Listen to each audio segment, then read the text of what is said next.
CalFire is adding a new weapon to its firefighting fleet. I have more on when the C-130 is coming to town. Major improvements might be on the way for the 5 and 78 interchange. The Millete murder trial finally begins this Monday. We'll look back at Maya's life and remind you of the details of this case, as there is still no body. New life for an old landmark in downtown Chula Vista. Big plans to revive the vacant Vogue Theater. If you're looking for a new hobby to float your boat, we'll tell you how you can sail away with the San Diego Argonauts.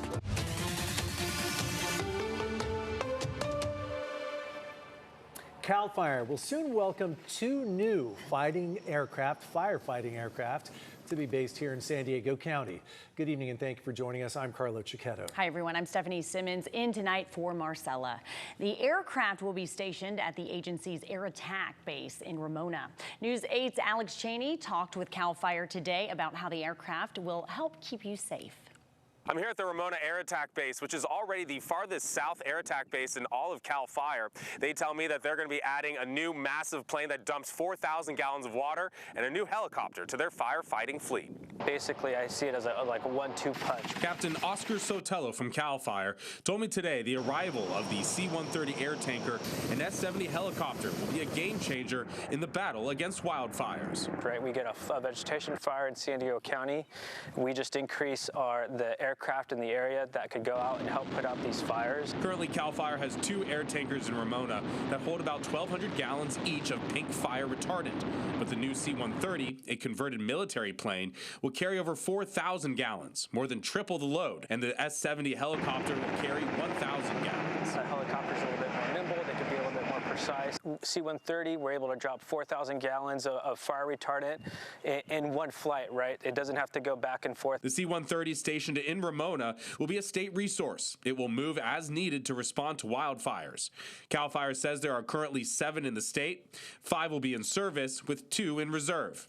I got a look inside the C-130 after its deployment to the Palisades fire in January of 2025. In anticipation of the much larger C-130, reconstruction will soon be completed to Ramona's aging tarmac and retardant loading systems. New design plans will allow planes to pull through a drive-through style bay for faster, safer reloads. So they were able to pour some new concrete and upgrade the reloading bays to allow for a pull-through method as opposed to a U-turn that they used to do. CalFire wants the community to feel even safer against wildfires with these new firefighting aircrafts ready to serve. We're right there with them when it comes to these devastating fires, and we're putting in the effort and the money to help put these fires out. Captain Sotelo went on to tell me that the C-130 should be here at the Ramona Attack Air Base by the middle of June or early July. I'm Alex Cheney, News 8. All right, Alex. San Diego Mayor Todd Gloria has released his revised fiscal year 2027 budget.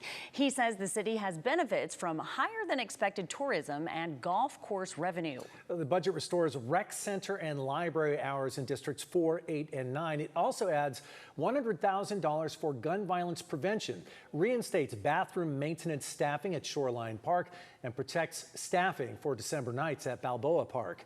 Notably absent, restored arts and culture funding. The group San Diego Art Matters warns that a proposed cut from nearly $14 million to less than $2 million will harm nonprofits that sponsor free events and serve kids. Our goal now is to keep moving forward, work with the City Council to restore the funding. The City Council will take up the new budget proposal next Monday night. Community members are getting a chance to weigh in on a project hoping to tame the gridlock where the 5 and 78 meet in Oceanside. We first told you about the proposal last night, and News 8's Steffi Rose joins us live from a public meeting happening right now about this. Steffi. Well, from slow crawls to traffic backups, North County drivers are all too familiar with the 5 and 78 interchange. And right now, Caltrans and Sandag, they are proposing major updates to that interchange in Oceanside. They say the goal is improving traffic flow, safety, and access to nearby communities and beaches. Caltrans says the project could include new connectors, managed lanes, and improved bike and pedestrian access through the area. Right now, the project is in its early stages, with Caltrans beginning the environmental review process, asking the public to help shape whatever plan moves forward. Officials with Sandag say the project would be funded through a mix of state, local, and federal funding. And while commuters may be eager for relief, that process could take years. And that's why earlier this week, Caltrans shared they want to hear from you. We want them to come out. We want to hear from people. This is their opportunity to tell us what they think, what they know, and what they want. Caltrans expects to release a draft environmental document around 2028 before any final design or construction begins. The ongoing 45-day scoping period runs until June 13th. And as we mentioned, right now we are here in Oceanside where a public meeting is about to happen. People are still heading in right now, but we've already heard from some residents that they do have concerns about this proposal. We'll have more on that tonight at 11 o'clock. For now, reporting live from Oceanside, I'm Steffi Roche, News 8. Wow, Steffi, the line to get in that meeting looks like the traffic on the 5 to get to the 78. All right, now to a heads up for parents in La Mesa. The city council just voted to ban kids under the age of 12 from riding e-bikes. Critics argue the rule goes too far, but supporters of this say it's a safety issue. They point to a sharp rise in e-bike injuries among children across San Diego County. The pilot program starts with 60 days of warnings before the fines of $25 kick in.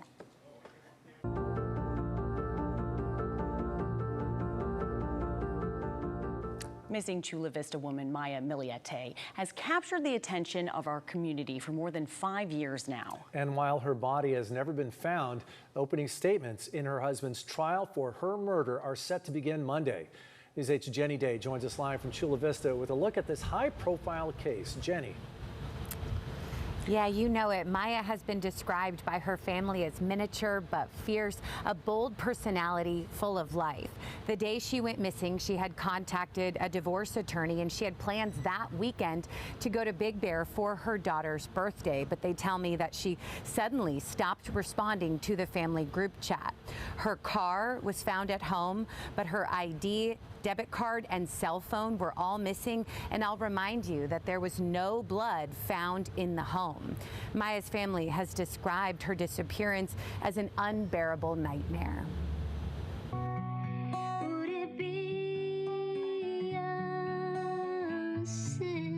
Maya Millete's own voice. Her family says she could soothe your heart with the stroke of her fingers while singing sweet melodies. This is exactly why. A stark contrast to a secret recording she made during a conversation with her husband Larry in 2021 after he accused her of having an affair. You know, you guys got really close together on your desk, always together, 6 o'clock, 7 o'clock, 8 o'clock at night, and then you start feeling stuff. So that's enough for you to wish death on me all the time? Investigators say journal entries detailed her desire to get divorced, and her sister testified about a history of abuse during the preliminary hearing. She said, if something happens to me, it's going to be Larry. Here he is in an interview with News 8 1 week after she disappeared. Oh, I love everything about her. She's very smart. Kind. This is the last known image of her. The I Am Maya search team dedicated every weekend for over a year to finding her. Though her body still hasn't been found and she has not been declared dead, Larry was charged with her murder 9 months after she vanished. Larry has always maintained she left voluntarily. The couple has 3 children who are now in her sister's care, ages 10, 15, and 17. Because this is a no-body case, prosecutors will rely on circumstantial evidence. For example, loud bangs captured on camera the night prosecutors believe Maya was killed. The court releasing this image of Larry's gun collection.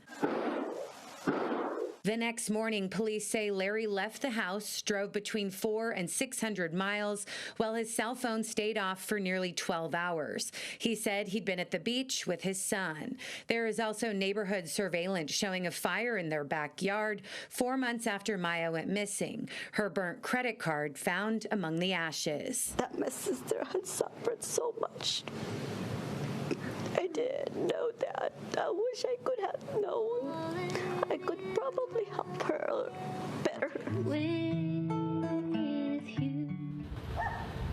And you may remember that Larry had also hired spellcasters to try to make Maya fall back in love with him. So the prosecution is likely to point to that growing desperation, while the defense may argue that she is not even dead. Again, this trial gets underway on Monday and is expected to last 3 months. Out of 278 people, 12 jurors were just selected yesterday. This includes 5 men and 7 women. Live in Chula Vista, Jenny Day, News 8. Jenny, we know her family has been very vocal over the years. We've actually become familiar with her sister, Mary Chris, through our stories. What is she saying as we finally head toward trial? Yeah, so I did speak with Mary Chris today. She actually is testifying in this case, so was not able to do a new interview with us today, but she did provide me with a statement really thanking the community for all of our support, and ultimately they say they just want to bring Maya home. And Carlo, you know this, but no cameras allowed inside the courtroom. A sketch artist has been approved, and you can certainly count on us for coverage. Trial's finally here, less than a week away. Jenny Day reporting for us. Thanks, Jenny.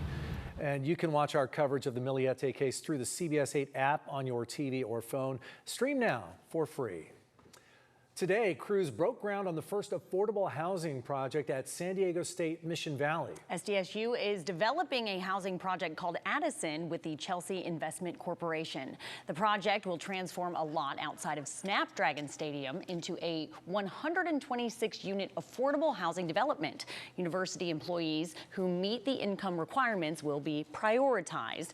This marks the first affordable housing development on SDSU's campus and in the Cal State system. This is really the first time that the CSU has developed a project like this on its land, so we're really excited to be the first to do that in the CSU system. Residents are expected to start moving in as early as 2028.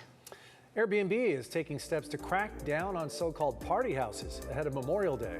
We'll show you how still ahead, plus the new details we're learning about a massive construction project next to the state capitol and what it's going to cost you. And the efforts to bring new life to a historic Chula Vista landmark.